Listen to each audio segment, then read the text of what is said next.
राम राम राम राम। परम दयाल आनंद सुख सम्राट आदि सदगुरु, सर्व आत्माओं के सदगुरु, सर्व सृष्टि के सदगुरु सतगुरु सुखराम जी महाराज ने धन्य हो धन्य हो धन्य हो।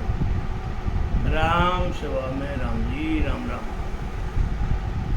महाराज परमात्मा बड़े दयालु हैं, और दयालु भी कैसे? परम दयालु। परम का अर्थ होता है महान, सत्पुरुष, बड़े, अनंत, सुख सम्राट, जिसका कोई अंत नहीं है। इतने सुख देने वाले सम्राट हैं। ऐसे सदगुरु महाराज को बार बार धन्यता देते हुए सुखराम जी महाराज अपने गुरु को भी बड़े धन्यवाद देते हैं, और हम सुखराम जी महाराज को धन्य देते हुए आज के सत्संग की शुरुआत करते हैं। महाराज फरमाते हैं कि मानव शरीर है क्या? मानव शरीर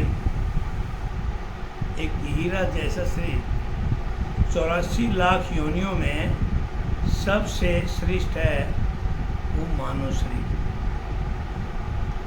संत फरमाते हैं या तो इसको सोना बना लो या इसको सोने में गुजार दो। सोने का मतलब सो करके गुजार दो। ये मानव जीवन के हाथ में है। सदगुरु महाराज फरमाते हैं परमात्मा ने जन्म दिया और मृत्यु भी देगा। जन्म भी अच्छा दिया, मृत्यु भी अच्छा देगा, लेकिन बीच के रास्ते का मालिक तुम स्वयं हो।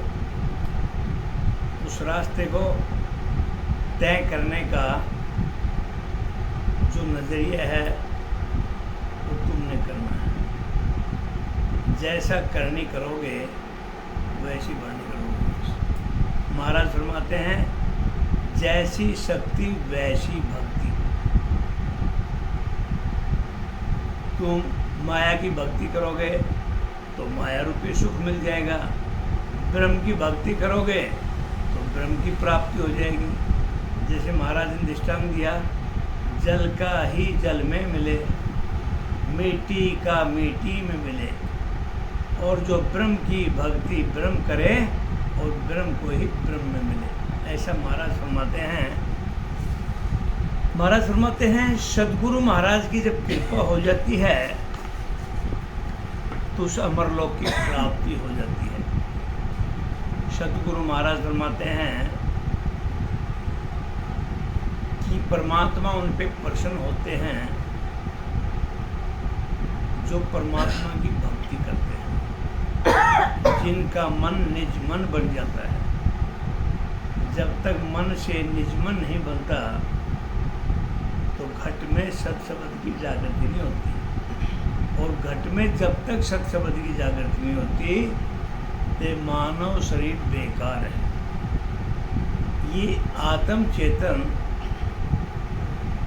जो परमात्मा ने 100 रूपये धन दिया, आत्मा एक स्त्री और परमात्मा रूपी अपने पति से मिलने की उत्पीड़ना करती है, चाहना करती है, दुखी है। जैसे मानव इंसान को भूख लगती है, जब तक भोजन नहीं मिलता वो बड़ा तड़पता है। प्यास लगती है, बड़ी तड़फन होती है। ऐसे ही हमारे घट के अंदर वो आत्म चेतन आत्मा विराजमान है। उसको जब तक परमात्मा का भजन नहीं मिलता तो वो भी जल और भोजन की तरह एक मानव जीवन भूखा है, ऐसे वो भूखी है। और आत्मा से भजन न होने तक ये मानव जीवन महाराज फरमाते हैं मरे हुए के समान है। संत फरमाते हैं जब आदमी अपना ईमान और भी चोला छोड़ देता है तो संत फरमाते उसका उत्सव मनाना चाहिए। बहुत खुशी मनानी चाहिए। क्यों?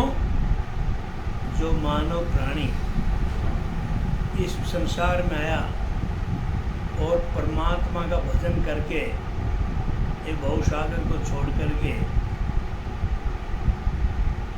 चला जाता है तो महाराज फरमाते हैं उसका दुख नहीं सुख मनाना चाहिए, उत्सव जो है मनाना चाहिए।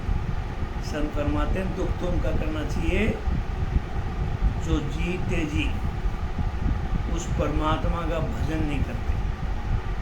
परमात्मा का भजन नहीं करते हैं तो उनकी आत्मा मरी पड़ी है। महाराज फरमाते हैं रोना तो उनको है जो जीते जी आत्मा लेके बैठे हैं और परमात्मा का भजन नहीं करते, रोना तो उनका है। तुलसीदास जी महाराज ने कहा कलयुग एक नाम आधारा सिमर सिमर नरता। इस कलयुग में एक राम नाम का एक ऐसा पदार्थ है, एक ऐसी जड़ी बूटी है, एक ऐसी घूटी है। ये राम नाम घूटी जिसने ले ली तो उसका भवसागर से ये नैया पार उतर गई। तो हमने राम नाम की जड़ी बूटी को ग्रहण करना है। वो राम नाम की बूटी कैसी ग्रहण होगी? सुखराम जी महाराज फरमाते हैं सद्गुरु महाराज को समर्पण करना पड़ेगा। अपने दैनिक कार्यक्रम करते हुए, अपने गृहस्थी जीवन को चलाते हुए अपने तन मन धन सद्गुरु महाराज को समर्पण करना पड़ेगा, उनकी शरण में जाना पड़ेगा। और जब सद्गुरु महाराज की शरण में चले जाएंगे तो महाराज फरमाते हैं घट में सब शब्द की जागृति होते हुए देर में लगती है। वो सद्गुरु महाराज प्रसन्न होने में देर में लगती है और ये मानव जीवन का बेड़ा पार हो जाता है। तो महाराज क्या फरमाते हैं कि सत्संग में जाने से आदमी का शुद्धिकरण होता है। सत्संग में जाने से विषय विकारों का निराकार होता है। सत्संग जाने से ये हृदय का शुद्धिकरण होता है।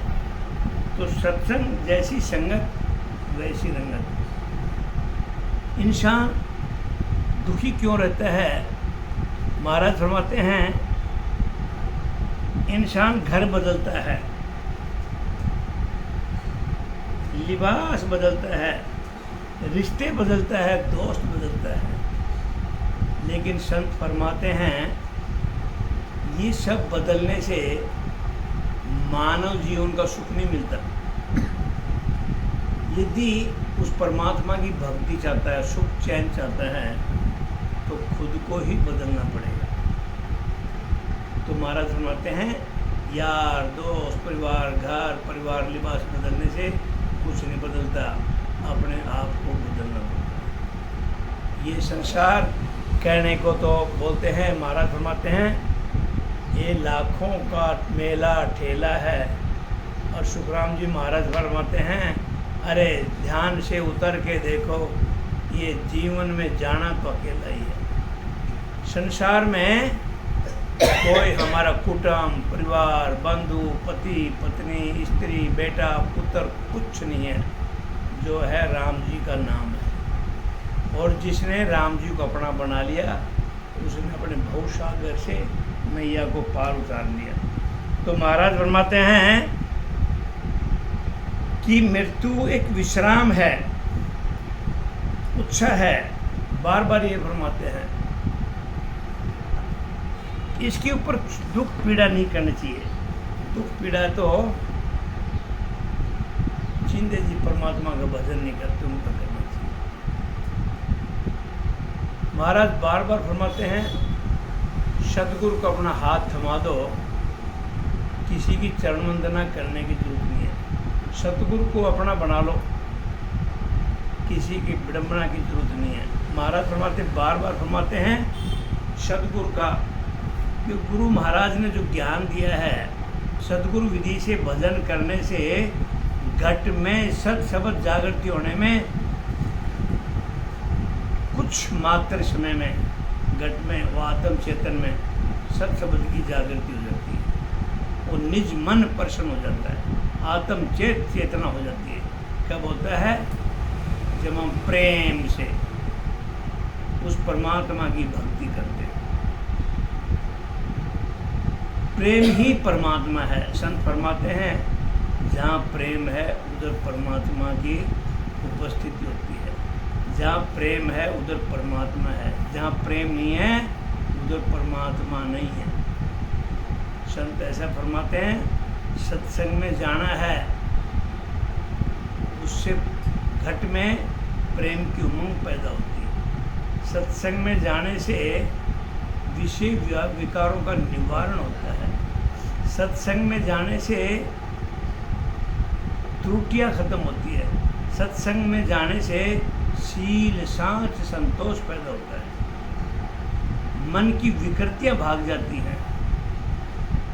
सतगुरु महाराज फरमाते हैं, किसी को छोड़ने की जरूरत नहीं है, तुम परमात्मा का भजन करो, अपने आप बुरी विकृतियां छूट जाएंगे, विषय विकार छूट जाएंगे। जैसे नदी का पानी बरसात में तोड़ फोड़ करता हुआ रास्ता बना लेता है, झाड़ बोझों को तोड़ता हुआ रास्ता बना लेता है, ऐसे ही सतगुरु महाराज फरमाते हैं, सत्य शब्द जब घट में जागृति होती है तो अपने आप विषय विकारतियाँ, मन बुद्धि चित्त अहंकार काम क्रोध वासनाएं अपने आप ही छूट जाती है। और ये वो सिंह रूपी सत शब्द का जागृत होने के ऊपर अपने आप उनके वशीभूत हो जाती हैं। ये मानव देह से बाहर चल जाते हैं। या सतगुरु महाराज फरमाते हैं, उस सत्संग में, वो भजन में, वो महाराज के सत शब्द सिंह रूपी उसकी शालाएँ में अपने आप को समर्पण कर देती है। ऐसे महाराज फरमाते हैं, मैं अंत समय में अपनी वाणी को सतगुरु महाराज को नमन करते हुए विराम देता हूँ। आदि सतगुरु सुखराम जी महाराज को धन्य है, धन्य है, धन्य है। राम राम, साहब राम राम।